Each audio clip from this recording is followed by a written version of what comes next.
me again, the Rock Doctor, having trouble turning my shit off. Anyway, that's all part of life, man. Yeah, so again, it's me, the Rock Doctor, coming at you live with another installment of Must Know Rock Guitar Moves. And this is volume number 50. Oh my God. So what the hell am I trying to prove today? What is the point I'm trying to make?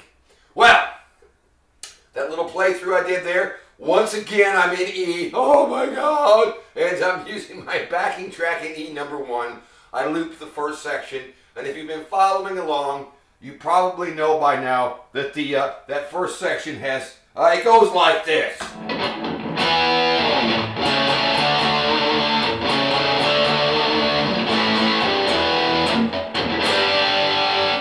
If I strip it down to the bare bones, I've got this. This is what I'm thinking about when I'm playing over it. 1, 2, 3, 4. 1,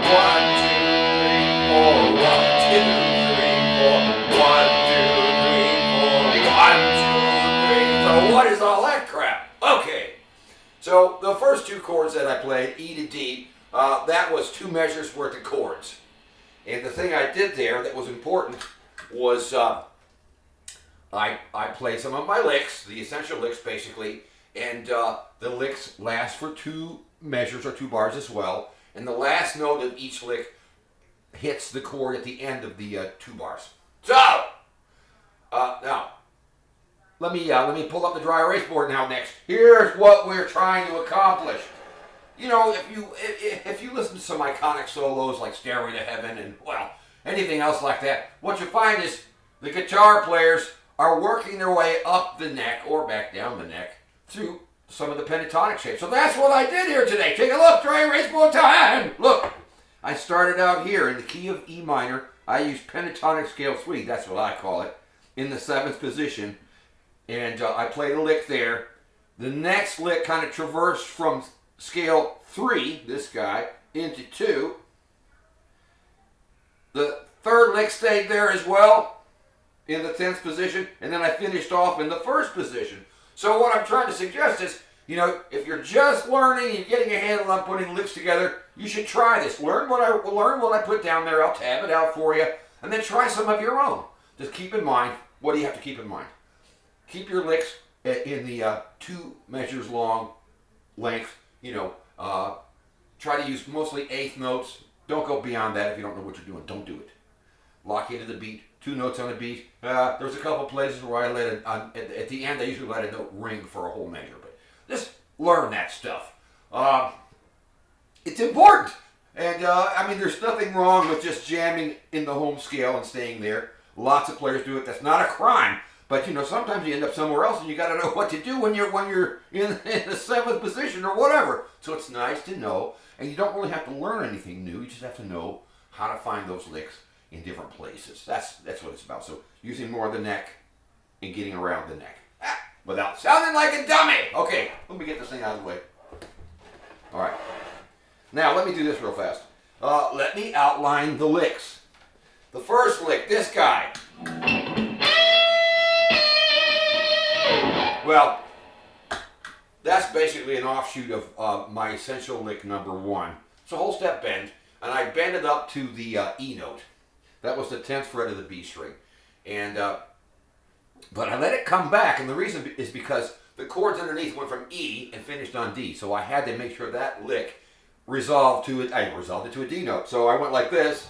1, 2, 3, 4, 1, 2, 3, 4, maybe 1, 2, 3, 4, 5, 6, 7. You get my drift. Okay, so there's that one. That was easy.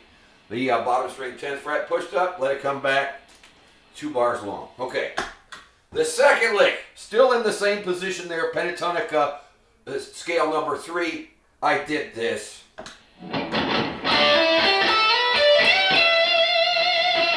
So first off, what was that? That was basically my 2 frets back move, as I call it. So I find it by knowing where the E note is in the position I'm at. Right here, check it out. And I move back 2 frets and play the lick. Well, here's the lick.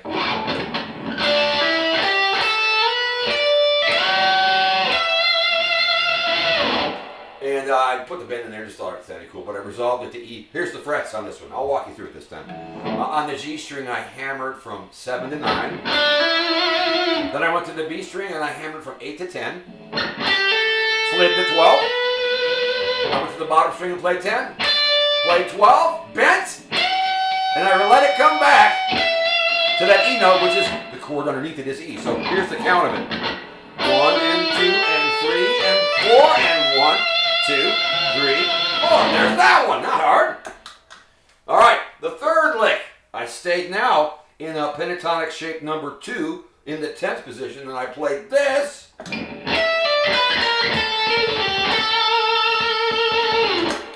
And I resolved that to an A note, which is a chord tone of D, which was hitting at the end of that series of chords. So here's the walkthrough on that.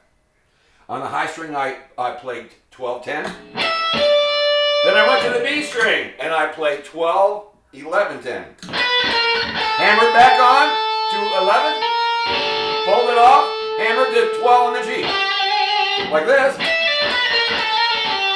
And I ended up finally on the B string on 10.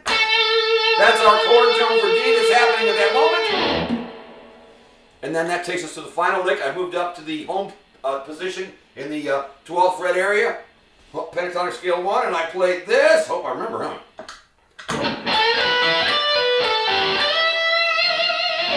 So that one there, let's see.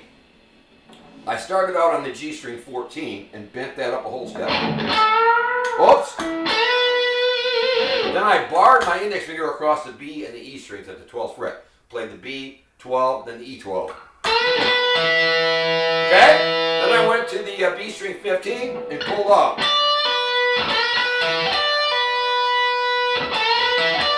Like that. Then I finished up on the G string. I went to 14, pulled off to 12. Then what did I do? The last note was 15 on the B string, bent up a whole step. I needed an E note, so I made it out of that D. So here's the whole lick. 1